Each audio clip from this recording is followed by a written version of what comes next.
جا لە هەموو سەردەمانێکە تاغوتان محاولاکەن درەختێکی مقدس بۆ خۆیان دابنن بۆ خۆیان و نەسەبیان. هەندێکیان هەر لەوانێ زۆڵ بێ، یعنی وەکو مستەفا کەمال کابراوی زابطێکی تورکی کتێبێکی لەسەردانا بە ناوی الرجل الصنم، چکە ناویانەنا الرجل الأوحد، ئەویش کتێبێکی دانا الرجل الصنم، ئیسپاتی شیەکە کە چۆن دایکی لە سالونیک بوویەتی و فڕێداوە، یعنی کەس نازانە باوکی چێ، بۆیە ناوی خۆی نا مستەفا کەمال. کەمالیش نیە بە هەموو نوقسانیەوە ڕۆیشت. یاکێکی وەکو قەزافی هاتۆتە سەر حکم ئیلغای عومەر موختاری کردەوە. قەبری باوکی خۆین بە مهمتردانە، خواژێ زانە باوکی ئەو چێ.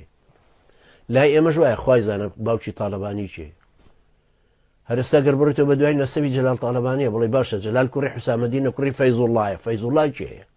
فەیزوڵڵا ناوی لە ئەفغان و تاجیک و ئەمانات لەکوێ هاتووە؟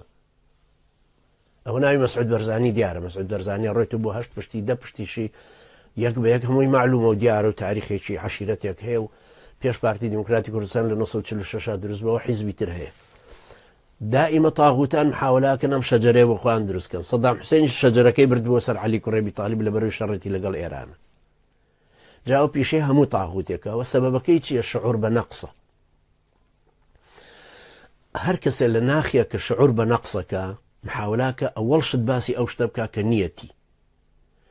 ژنێک جوان نییە، خێرا بە مکیاجم لاولای خۆی تەرتیب بکات و چیلۆیەک مکیاجەدا لە دەموچای خۆی بۆی بڵند جوانە.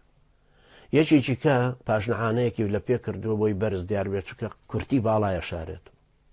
هیچ شتێکیش نیە، هیچ عیبەیەکیشی تیا نییە. یەکێکی کا ڕۆسنگی دەرپەڕەن و ئاوا بڕبڕی پشتی ژانەکە هەتا بەیانی، بەڵام سەبەبەکەوەی سنگی دەرپەڕانەوەی وڵەن ئازایە، یەکی کە شەقاوان هاڕ. ئەمە هەمووی پڕکردنەوەی نەفسی ناخە. تۆ ئەم نەقسەت تیا نەبێ. خوای گەورە منی وا دروست کردو بەم دەموچاو و لوت و جسم و هەرچی کە هەمە. ئەیتر تۆ بۆ پێویستیت بە شاردنەوەیەک هەیە؟ جا دائیمەن ئەوانەی ئەعلام، ئەوانەی دەسەڵات، ئەوانە دائیمە پێویستیان بەوانە هەیە.